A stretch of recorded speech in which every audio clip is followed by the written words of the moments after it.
And John Dickerson is with me now from Washington. So, John, Senator Cruz told you that the House GOP health care bill basically doesn't stand a chance in the Senate, but it's hard to imagine any Republicans actually voting against repealing Obamacare. So how should we interpret these criticisms of the bill from the party's conservative wing?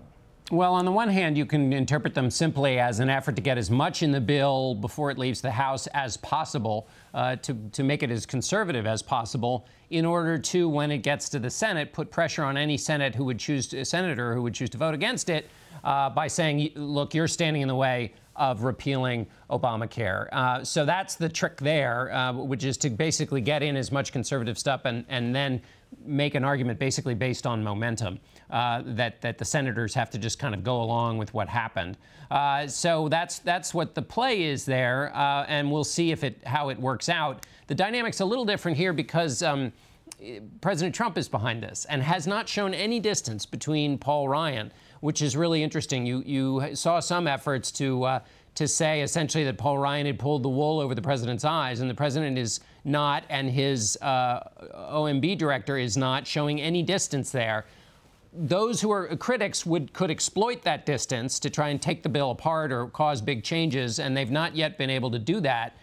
So that's one thing that helps the bill along, but we'll have to see how it rolls out this week when there's a vote on it in the House. Well, John, I want to highlight something from our new Nation Tracker poll. On the legislative front, 3/4 of President Trump's strongest backers trust him more than they trust House Speaker Ryan. Only 22% trust them equally. What are the implications of that when we consider these big projects like the health care bill?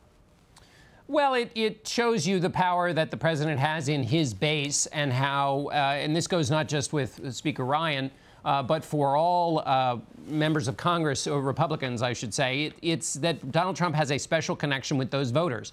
And so if he wants to, he could turn that against you. What's interesting and notable about his support of the Ryan American Health Care Act is that he has stuck with Paul Ryan. He has taken something that is complicated, has multiple stages to it, something that is getting a lot of heat from people who like Donald Trump, and he's not abandoning Paul Ryan. And as you see in that number, he could, and his voters would be with him.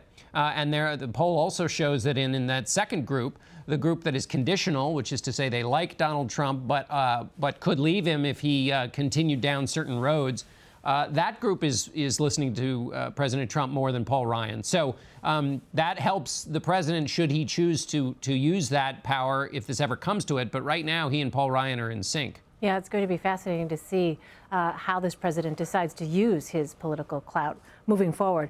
Well, John, this health measure would basically undo the Medicaid expansion that we saw in Obamacare, which could be particularly harmful to President Trump's base of working-class white voters. Mr. Trump's budget also cuts domestic programs that have outsized benefit for low-income Americans. Is there, John, you think, a political risk here for the president with some members of his base? The budget will go through the congressional process, and so we don't really know what's going to happen with those particular measures. The president's budgets traditionally don't get very far in Congress. So there's not too much liability there. There is liability on the health care front, both with the fact that a lot of the tax breaks go to the top earners, so there's a big disparity in who gets the benefits of the tax breaks, and the credit in the bill, as it's being discussed right now, to help people at the lower end of the economic spectrum. It gives less generous relief to those people than the Affordable Care Act would. And so there's a lot, and the president acknowledged this in an interview with Tucker Carlson on Fox. And so having acknowledged the damage that this bill does, or the unequal treatment of his supporters that this bill does, the president has said that's part of his negotiation to fix that. But what's exactly being done to fix it? That's the question. OMB Director Mulvaney was on and didn't really offer anything new. He offered essentially the argument for the plan so far, but that plan, as it's been analyzed, and it's an analysis the president agrees with, tends to not help his voters. So this is an unresolved tension in the process here. The best they can say is wait for the third stage in this process. There will be some things in that will balance out the inequities here, but that's a long way down the road. All right, John Dickerson in Washington for us. John, thanks so much. Thanks, Elaine.